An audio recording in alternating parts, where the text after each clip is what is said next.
ಅಭಿವೃದ್ಧಿಗೆ ಮತ್ತೊಂದು ಹೆಸರೇ ಡಿಕೆ ಸುರೇಶ್ ಅಂತ ಟಿವಿ5 ಕನ್ನಡ ಜೊತೆಯಲ್ಲಿ ಮಾಜಿ ಸಚಿವ ಎಚ್.ಎಂ. ರೇವಣ್ಣ ಹೇಳಿಕೆ ಕೊಟ್ಟಿದ್ದಾರೆ. ಕರ್ನಾಟಕದ ಪರ ಧ್ವನಿ ಎತ್ತುವಂತಹ ಏಕೈಕ ಸಂಸದರು ಅಂದ್ರೆ ಅದು ಡಿಕೆ ಸುರೇಶ್ ಮಾತ್ರವೇ.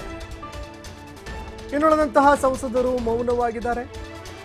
ನಮ್ಮ ತೆರಿಗೆ ನಮ್ಮ ಹಕ್ಕು ಹೆಸರಿನಲ್ಲಿ ಹೋರಾಟವನ್ನ ಮಾಡಿದ್ರು. ಅವರು ಮಾಡಿದಂತಹ ಅಭಿವೃದ್ಧಿ ಕೆಲಸಗಳು ಅವರ ಕೈಯನ್ನ ಹಿಡಿಯುತ್ತವೆ. ಕುಡಿಯುವ ನೀರಿನ ಯೋಜನೆ, ರೈತರ ದಾಖಲೆಗಳನ್ನು ಕೂಡ ಅವರು ಮಾಡಿಸಿಕೊಟ್ಟಿದ್ದಾರೆ. ಜನಪ್ರತಿನಿಧಿಯಾಗಿ ಅವರ ಸಮಸ್ಯೆಗಳನ್ನು ಕೂಡ ಆಲಿಸಿದ್ದಾರೆ.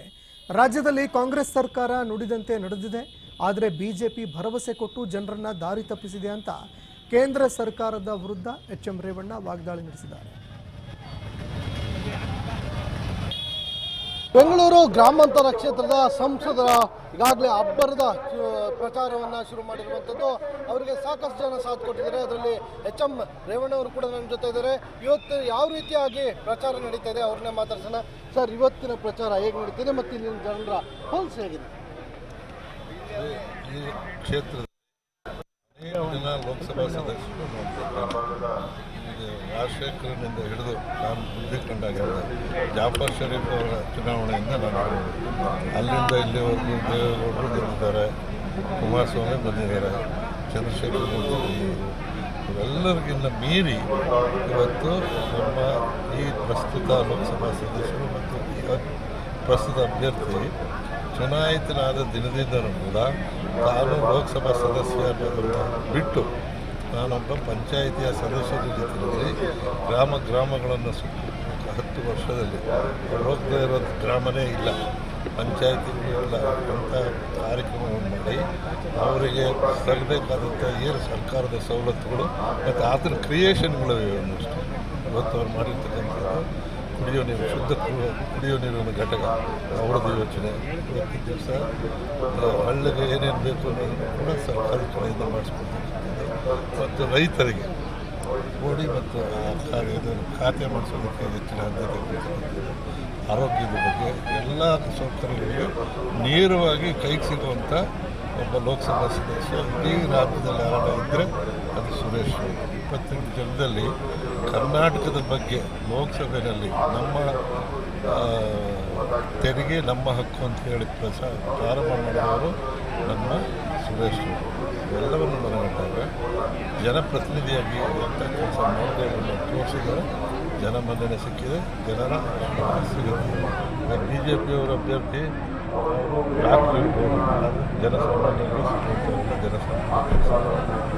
ಇನ್ನು ಬೇರೆ ದಳ ಅವರು ಒಂದಾಗಿದ್ದಾರೆ ಅಂದರೆ ಇದು ಬರೀ ಅವರ ಫ್ಯಾಮಿಲಿಗೆ ಸಹಾಯ ಆಗುವಂಥದ್ದು ನೋಡಿ ದಳದಲ್ಲಿದ್ದಂಥ ಎಲ್ಲ ಬೇರೆ ಅಂದರೆ ಕಾರ್ಯಕರ್ತರು ನಮ್ಮ ಪಕ್ಷವನ್ನು ಸೇರ್ತಾರೆ. ಯಾಕೆ ಅಂದರೆ ಜಾತ್ಯತೀತ ಅನ್ನೋದು ಒಂದು ಕಡೆ ಆದರೆ ಅವರು ಜಾತಿ ಪಕ್ಷಕ್ಕೆ ಸೇರಿರೋದು, ಎರಡನೇದು ಅವ್ರು ಯಾರಿಗೂ ಬೇರೆಯವ್ರಿಗೆ ಯಾರಿಗೂ ಇಲ್ಲ, ಅವ್ರ ಮನೆಗೆ ಮಾತ್ರ ಆ ಪಕ್ಷ ಅಂತಕ್ಕಂಥದ್ದು ನಿಜ ಇದಾಗಿದೆ.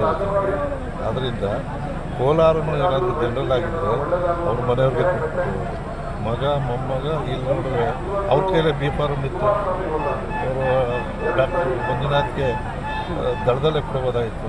ಬಿ ಜೆ ಪಿ ಅಲ್ಲೂ ತಗೋಬೇಕು, ಇಲ್ಲೂ ತಗೋಬೇಕು, ಏನಿದ್ರು ಅವ್ರ ಮನೆಗೆ ಸೀಮಿತ. ಅಷ್ಟು ಜನಕ್ಕೆ ಅರ್ಥ ಆಗಿದೆ.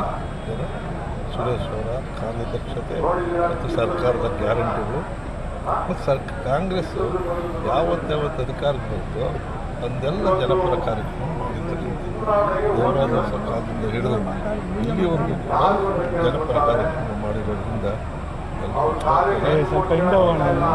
ಇದ್ದಾರೆ. ಮತ್ತು ಇಂದಿನ ಪಂಚ ಗ್ಯಾರಂಟಿಗಳು ನಮ್ಮ ಕೈಯಲ್ಲಿ ಶಕ್ತಿ ಇರ್ಬೋದು, ಗೃಹಲಕ್ಷ್ಮಿ ಇರ್ಬೋದು, ಗೃಹಜ್ಯೋತಿ ಇರ್ಬೋದು, ಅನ್ನಭಾಗ್ಯ ಇರ್ಬೋದು ಮತ್ತು ಯುವನಿಧಿ ಇವೆಲ್ಲವೂ ಕೂಡ ಮಧ್ಯವರ್ತಿಗಳಿಲ್ಲದೆ ಒಂದು ಮನೆಗೆ 4,000 ರಿಂದ 6,000 ರೂಪಾಯಿ ತಿಂಗಳು ಸೇರುವಂಥ ಪರಿಸ್ಥಿತಿ ಇದೆ.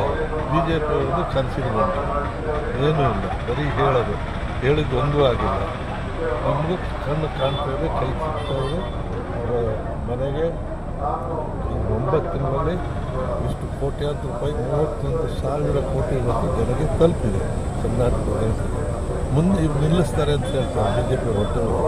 ಮುಂದಿನ ವರ್ಷಕ್ಕಾಗಿ 52 ಲಕ್ಷ ಈ ಕಾರ್ಯಕ್ರಮ ನಿಲ್ಲೋದಲ್ಲ, ಇನ್ನು 10 10 ವರ್ಷವೂ ಈ ಕಾರ್ಯಕ್ರಮ ನಡೆಯುತ್ತೆ. ಬಿ ಜೆ ಪಿ ಸುಳ್ಳು ಮಾತಿಗೆ ಜನ ನಂಬಲ್ಲ. ಯಾಕೆಂದರೆ ಕಣ್ಮುಂದೆ ಇರೋವಾಗ ಸಾಕ್ಷಿ ಬಿಟ್ಟಗಳಿವೆ ಮತ್ತು ಅವ್ರಿಗೆ ನ್ಯಾಯ ತಲುಪಿರ್ತಕ್ಕಂಥದ್ದು ನಮ್ಮ ಸುರೇಶ್ ಕೆಲಸ. ಸರ್, ರಾಜ್ಯದಲ್ಲಿ ನೀವು ಎಷ್ಟು ಸೀಟನ್ನು ಗೆಲ್ತೀರಿ ಒಂದು ಕಾನ್ಫಿಡೆಂಟ್, ಇನ್ನೊಂದು ಸುರೇಶ್ ಅವರು ಈ ಬಾರಿ ಎಷ್ಟು ಓಟ್ಗಳಲ್ಲಿ ಗೆಲ್ಬೋದು ಅಂತ ಅನ್ಸುತ್ತೆ? ಈಗ ಕಳೆದ ಸಾರಿಗಿನ್ನ ಹೆಚ್ಚು ಮತದಿಂದ ಗೆಲ್ತಾರೆ. ಸುಮ್ಮನೆ ಕೂಟಾಟಿಗೆ ಬಿ ಜೆ ಪಿ ದಳ ಒಂದಾಗಿದೆ ಅಂತ ಮೇಲ್ ಒಂದಾಗಿರ್ಬೋದು. ಕಾರ್ಯಕರ್ತರು ಹೋಗಿಲ್ಲ, ದಳದ ಕಾರ್ಯಕರ್ತರು ನಮ್ಮ ಪರವಾಗಿ ಬಂದಿದ್ದಾರೆ. ಈಗ ಬಿ ಜೆ ಪಿ ಅವರು ಸೆಕ್ಯುಲರ್ ಅಂತ ಹೇಳಿದ್ರಿಂದ ದಳದಲ್ಲಿದ್ದಾರೆ. ಫ್ಯಾಮಿಲಿ ಪಾರ್ಟಿ ಅಂತ ಅವರಿಗೆ ದಳದ ಬಹುತೇಕ ಕಾರ್ಯಕರ್ತರು ನಮ್ಮ ಪರವಾಗಿ ಬಂದಿದ್ದಾರೆ. ಅದ್ರ ಫಲ ನಮಗೆ. ಸೊ ಕೇಳಿದ್ರಲ್ಲಿ ಇವಿಷ್ಟು ರೇವಣ್ಣವರ ಮಾತುಗಳು. ಏನು ಸರ್ಕಾರದ 5 ಗ್ಯಾರಂಟಿಗಳಿರ್ಬೋದು, ಅಭಿವೃದ್ಧಿ ಕಾರ್ಯಗಳೇನಿದೆ ಇವೆಲ್ಲವನ್ನು ಕೂಡ ಇಟ್ಕೊಂಡು ಇವತ್ತು ನಾವು ಮುಂದೆ ಹೋಗ್ತಾ ಇದ್ವಿ. ಜನರು ಕೂಡ ಕಾಂಗ್ರೆಸ್ಗೆ ಮತ ಹಾಕ್ತಾರೆ. ಮತ್ತು ಮುಂದಿನ ದಿನಗಳಲ್ಲಿ ಕೇಂದ್ರ ಸರ್ಕಾರದಲ್ಲಿ ಕಾಂಗ್ರೆಸ್ ಅಧಿಕಾರಕ್ಕೆ ಬರಲಿಕ್ಕೆ ಎಲ್ಲರೂ ಕೂಡ ಸಹಕಾರ ಕೊಡ್ತಾರೆ. ಇನ್ನು ಗ್ರಾಮಾಂತರ ಅಭ್ಯರ್ಥಿ ಸುರೇಶ್ ಅತಿ ಹೆಚ್ಚು ಮತಗಳಿಂದ ಜಯಶೀಲರಾಗ್ತಾರೆ ಅಂತೇಳಿ ಸ್ಪಷ್ಟಪಡಿಸಿರುವಂಥದ್ದು. ಕ್ಯಾಮ್ರಾ ಪರ್ಸನ್ ಲೋಕೇಶ್ ಜೊತೆ ಸಂತೋಷ್ ಪಟೇಲ್, ಮಾಗಡಿ.